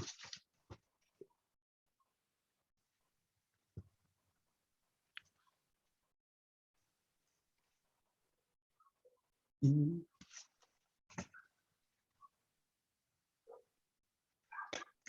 cuando es el humano el que habla, tiene ese tipo de recuadro, y el computador cuando le va contestando. Entre paréntesis, esa es la tipografía que le estoy diciendo recién, la New Wire.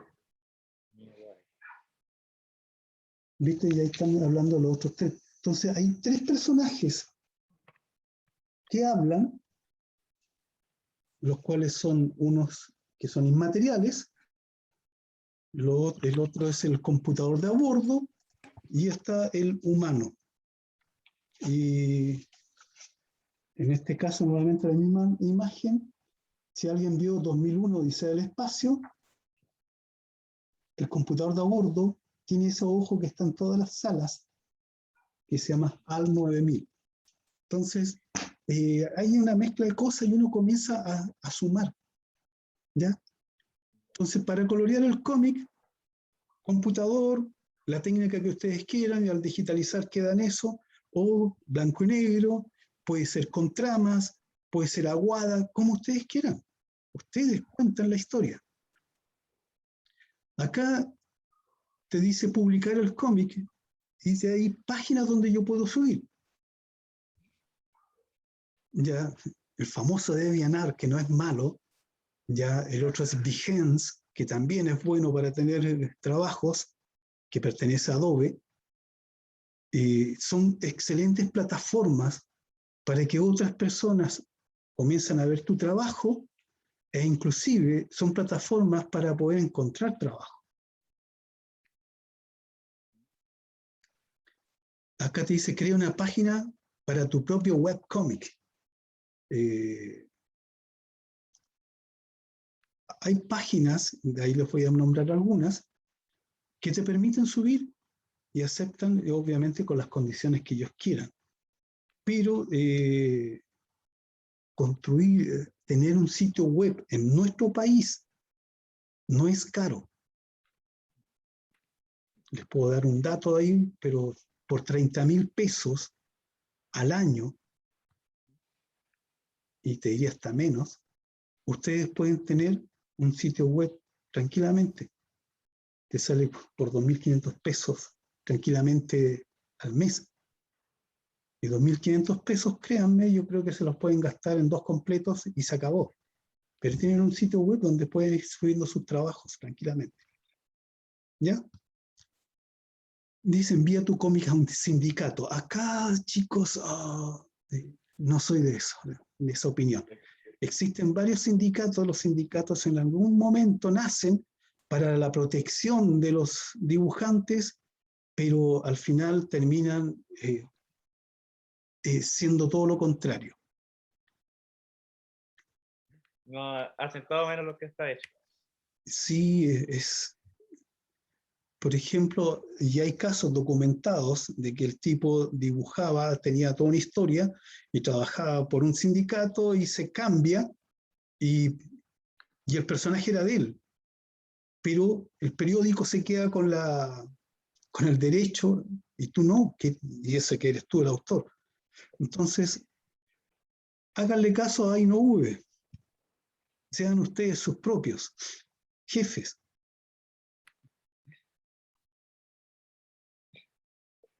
Dice, envía tus cómics a una editorial. En la editorial, imagínate la cantidad de gente que le llega. Sinceramente, yo creo que lo mejor que pueden hacer, chicos, es hacer sus propios trabajos. ¿Ya?